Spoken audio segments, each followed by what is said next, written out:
Bonjour, c'est Drawer et aujourd'hui on se retrouve pour faire le bilan des films que j'ai vus en février. On est déjà fin mars donc voilà, j'essaye de rattraper le retard. Voilà, il n'y en a pas énormément, il y en a 16 plus quelques courts-métrages. Vous pouvez me suivre sur Letterboxd, ça me fera toujours plaisir. Et vous pouvez aussi aller voir sur mon Tipeee, à partir de 1 €, vous pouvez me soutenir, c'est l'équivalent de moins d'un café. Donc voilà, n'hésitez pas, ça me fait extrêmement plaisir. Voilà, c'est important de soutenir ses youtubeurs favoris.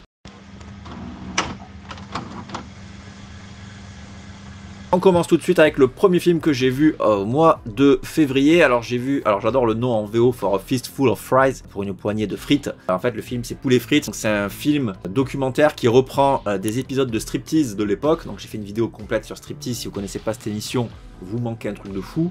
En gros, on suit une affaire avec Anne Druez, notamment, qui a eu un épisode entier de striptease qui était ni juge ni soumise. Dans cet épisode de 2021, en fait, il récupère deux anciens épisodes qu'ils ont un petit peu fusionnés ensemble pour créer une espèce d'enquête complète d'1 heure. Bon voilà, moi je suis toujours fan de striptease, il y a des dingueries parce que c'est un meurtre avec des frites, il y a une assiette de frites et ils font des questionnements, le mec qui est suspect se grille tout seul, il s'enfonce alors qu'il a même... Enfin, voilà, qu'il est peut-être pas coupable, quoi. Bon, ouais, c'est encore la foire au cassos.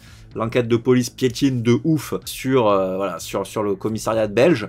Et ils sont prêts à choper le tueur et tout, mais il y a des espèces de twists. Enfin, franchement, c'est quand même vraiment sympa. Un polar assez drôle, un polar belge avec des frites. Enfin, moi je dis foncez, quoi. Tu n'as amené les frites à personne ? Dans la même veine, bon, en fait je me préparais à ça, il y a le nouveau striptease qui est sorti, donc le striptease intégral qui est sorti au cinéma. C'est de nouveaux épisodes qui ont été filmés en 2022 et franchement c'était tellement bien. Je l'ai vu dans un cinéma indépendant, il y avait plein de gens qui étaient dans la salle, franchement il y avait du monde dans la salle et ça réagissait beaucoup, donc c'était une expérience vivante mais ça réagissait positivement, il n'y avait pas des trous du cul qui parlaient pour rien dire quoi. Juste c'était du dégoût, notamment on peut voir sur l'affiche qu'il y a une autopsie, donc voilà, et un mec qui se fait autopsier vraiment. Et en plan séquence, en plan fixe même, et c'est juste horrible quoi. Si vous aimez la barbaque, voilà, là vous allez être servi. Il y a aussi des Instagrammeuses qui vont à Dubaï, il y a un médecin qui est hypocondriaque, il y a une meuf qui fait le festival d'Avignon, donc qui fait une pièce de théâtre en solo, mais c'est pas ouf, elle est pas trop prête quoi, on va dire, pour rester respectueux.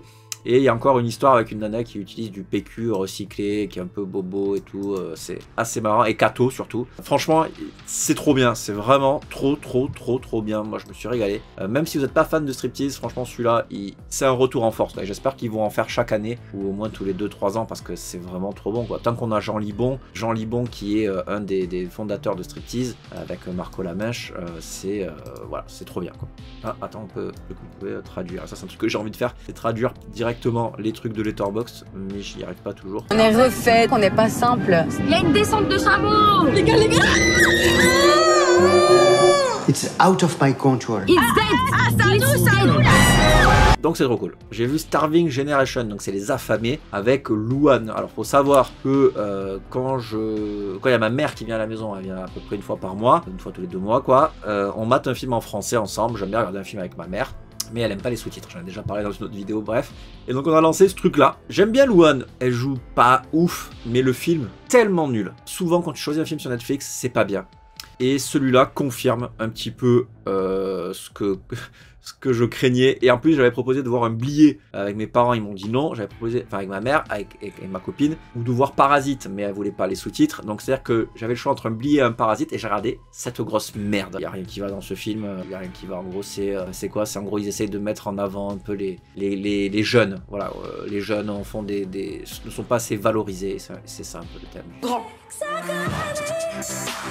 Mais il faut surtout penser ensemble. Un seul titre dans l'actualité. Les jeunes ont disparu. Mais c'est pas possible, ça veut pas s'arrêter. Elle est où la stagiaire, bordel? J'ai vu Conclave aussi qui a eu beaucoup d'éloges.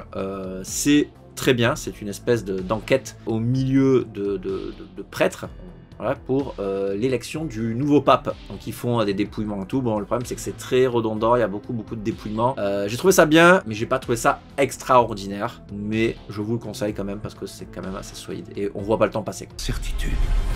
S'il n'y avait que la certitude et pas de doute, il n'y aurait pas de mystère. Ensuite j'ai vu Maloum. Alors Maloum, c'est un film d'horreur de 2023 qui est assez récent, avec une nana qui est policière et qui se retrouve au poste, et puis il y a des, voilà, ça se passe mal, il y a des démons et tout. C'est pas ouf. Franchement, je me suis pas, il y a des moments gore assez cool, tu vois, et des moments assez effrayant, on va dire. Il y a une certaine ambiance, le film est relativement généreux, mais c'est oubliable, quoi. Je l'ai oublié aussitôt que je l'avais vu, quoi. Donc, ouais.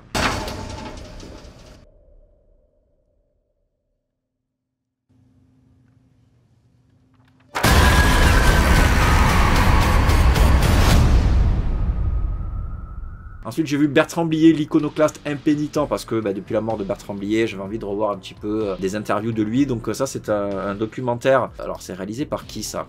Par Emmanuel Barne. Très peu de gens l'ont vu. 9 personnes l'ont vu, ce documentaire. Et franchement, c'est très sympa. Ça retrace un petit peu l'histoire de Blier. Puis on a un petit peu ses interviews. On le voit sur certains plateaux et tout. C'est trop cool. Moi, dès que je vois du Blier, de toute façon, je suis content.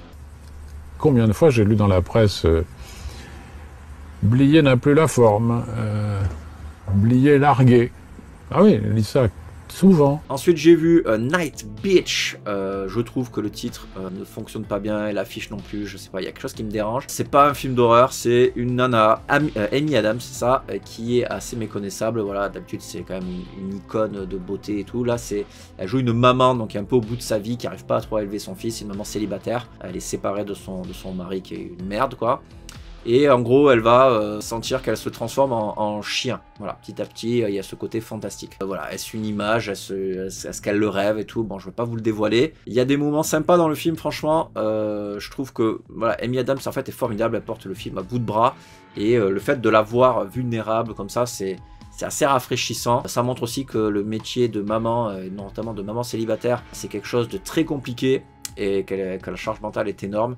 Et que voilà, les gars, faut être là, quoi. Faut être là pour soutenir les mamans, parce que c'est pas leur rôle de tout endosser. Elles endossent déjà énormément. Donc voilà, évidemment, j'enfonce une porte ouverte. Je suis sûr que les darons que vous êtes, qui me suivez, êtes au top du top. Ensuite, j'ai vu le spectacle de Tom Gijol. Donc je me suis mis en tête de refaire du stand-up. J'ai refait une scène de stand-up. Ça fait longtemps que j'étais pas monté sur scène pour faire du stand-up. J'ai complètement perdu la tempo et mon flow, la façon de parler. Donc je suis pas naturel encore quand je fais mon stand-up. Donc je regarde beaucoup de stand-up, ce qui veut dire que si vous aimez le stand-up, j'ai des spectacles à vous conseiller ou pas, mais vous pouvez me dire dans les commentaires si c'est des trucs que vous aimez et quels sont vos artistes préférés, ça m'intéresse aussi. Alors ça sort un peu de la ligne éditoriale du cinéma d'horreur et tout, voire même du cinéma complètement, mais comme j'aime l'humour, voilà. Donc Tom Gijol, j'avais beaucoup aimé son premier spectacle, qui était à bloc, que je trouve fantastique. Celui-ci revient un peu sur sa paternité, il reprend des blagues qu'il a déjà faites dans le passé. C'est bien. C'est très sympa, mais c'est pas révolutionnaire, quoi. Voilà, je m'attendais à mieux sur. Voilà, c'est un peu se reposer sur ses acquis. Ensuite, j'ai vu Présence, et là, gros coup de cœur de Soderbergh. Alors attention, parce qu'il y a des spoilers dans ma critique, qui est voilà. C'est un film de fantôme. On est en POV, on est dans le point of view d'un fantôme qui vit dans une maison. Et il y a des nouveaux habitants qui viennent dans cette maison. C'est une maison moderne, hein, c'est pas une vieille maison de type The Haunting of Hill House ou un truc comme ça. Et le fantôme essaye de comprendre pourquoi il est là, et on va comprendre à la fin. Donc il y a une espèce de révélation. Et c'est trop bien, c'est un film de malin, quoi. Mais Soderbergh, il fait tout le temps des films avec 3 francs 6 sous, avec son iPhone et tout. Et il fait des trucs trop cool, quoi. C'est trop bien. C'est trop bien. J'avais fait gagner des places sur mon Insta, donc j'espère que les gens qui l'ont vu ont kiffé. C'est vraiment un super film. Moi j'ai adoré. Entre A Ghost Story et je sais pas, un petit, allez, Conjuring vite fait, mais vraiment vite fait, quoi. Vraiment plus proche de Ghost Story. C'est un horreur ambiance, quoi. C'est pas vraiment terrifiant. C'est ambiance, et t'essayes de comprendre qu'est-ce que veut le fantôme. Et puis il y a un twist un peu facile, mais il est pardonnable. Il est pardonnable, il est pardonnable.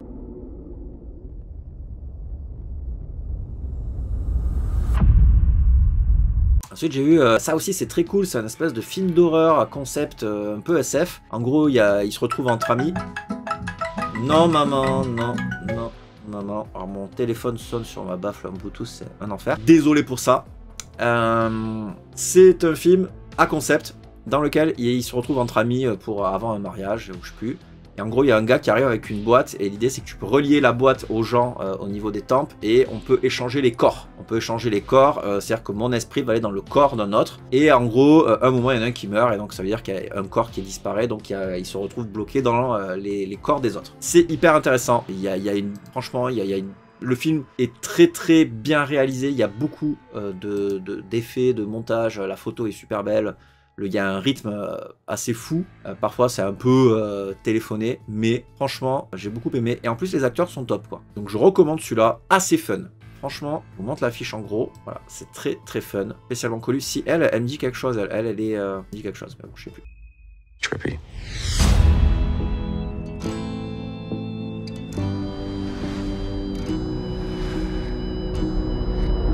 Ok, ensuite j'ai vu voilà c'est Gromit avec mon fils. En gros c'est voilà c'est Gromit et puis il y a des petits lutins gnomes qui font une espèce de révolution et il y a des moments qui sont un peu horrifiques. Ils sont hyper creepy ces petits lutins et voilà bon c'est toujours des dessins animés en stop motion. C'est Gromit, ils sont de retour et puis c'est cool quoi. Après c'est pas non plus un film parfait. Il y a des moments où j'en avais un peu rien à foutre, je vous cache pas. Et mais mon fils a adoré. Donc pour les enfants regardez et c'est très bien. C'est la palme de la vengeance.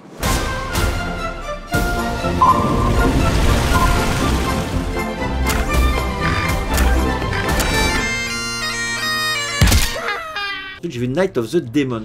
Alors cela je l'ai vu en VHS. Je l'avais en VHS qui traînait et je trouvais que l'affiche était terrible en fait et j'avais trop envie de voir ça parce que voilà. Donc ambiance hyper années 80. C'est des jeunes voilà qui se retrouvent pour une espèce de fête. Voilà ils partagent une nuit d'Halloween ensemble et puis c'est un peu Evil Dead quoi. Ils se retrouvent tous possédés voilà par des démons et ça part en couille. Il y a des moments de danse qui sont ouais il y a un côté très gothique que j'ai beaucoup aimé et c'est très généreux en gore. Franchement, je suis assez étonné que personne n'en parle personne ne parle de ce film en fait et il est très très fun. Il faut que je regarde le 2. Kevin Tenney, qu'est-ce qu'il a fait Kevin Tenney là? Ah il a fait pas mal de films d'horreur. Witch Trap, Brain Dead, pas le vrai Brain Dead mais enfin, l'original. The Cellar, Pinocchio's Revenge, enfin voilà des petites séries B qui ont l'air ma foi somme toute rigolotes.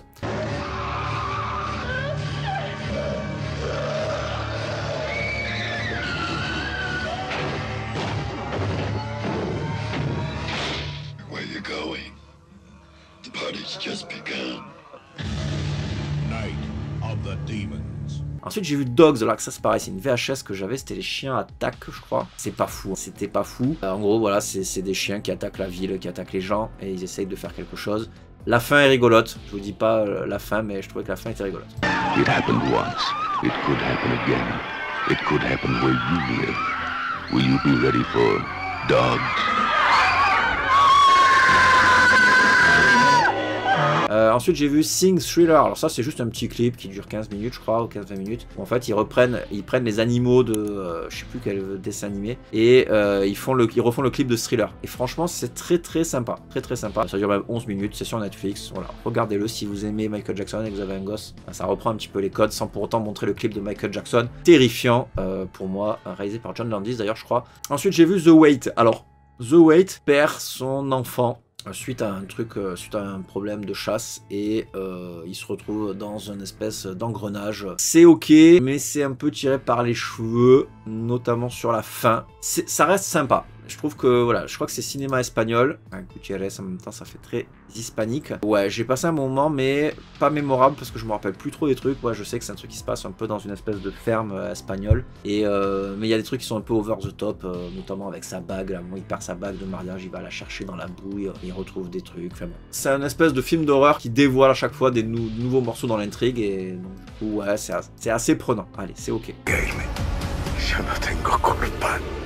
En mayor o menor medida, todos somos culpables.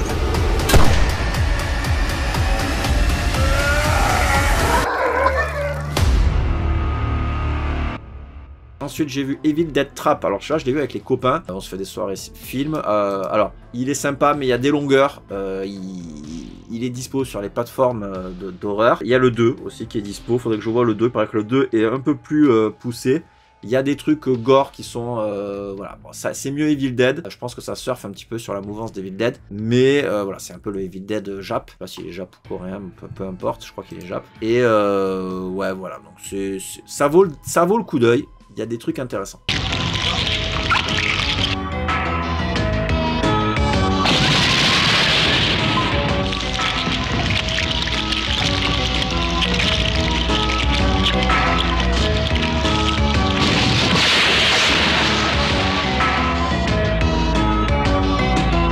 Ensuite, Ensuite, j'ai vu des petits courts-métrages. Donc Super Vénus, ouais, c'était ok. C'était même plutôt bien vu que j'ai mis 4 étoiles.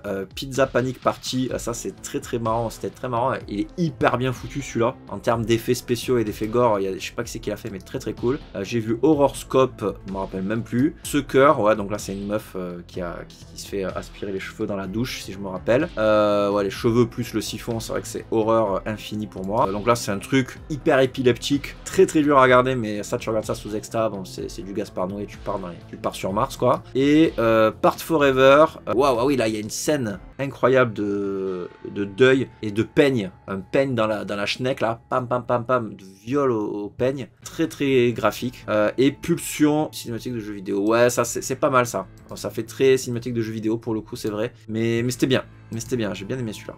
J'ai mis que 3, je sais plus pourquoi, mais ouais. Et j'ai revu Beetlejuice avec mon fils parce qu'on est allé au musée de la miniature à Lyon où ils avaient refait une salle de Beetlejuice et je voulais lui montrer Beetlejuice suite à ça. Et il a kiffé, alors il a eu un peu peur, de ça. Il y a certains moments qui sont un peu creepy quand même. Mais ouais, je pense qu'à partir de 7 ans, c'est bien. Moi, je lui ai montré à 6 ans et demi, quoi. Voilà, 6 ans et demi. Très sympa, Beetlejuice. Et j'ai pas vu le 2. Je sais pas s'il vaut le coup, mais il faudra que je le voie de toute façon. Peut-être que je le regarderai avec lui. Voilà, c'est ça. Et puis voilà, c'est terminé. Ah oui, il écoutait beaucoup la musique The Banana Song qui est dans ce film. Et comme il connaissait l'actrice, c'est Gina Davis, c'est ça? Pas du tout, c'est Catherine O'Hara, je crois. Catherine O'Hara qui est dans Home Alone. Il s'est dit, ah, ben il y a la maman de Kevin McAllister dans le film. Voilà, donc c'était mignon.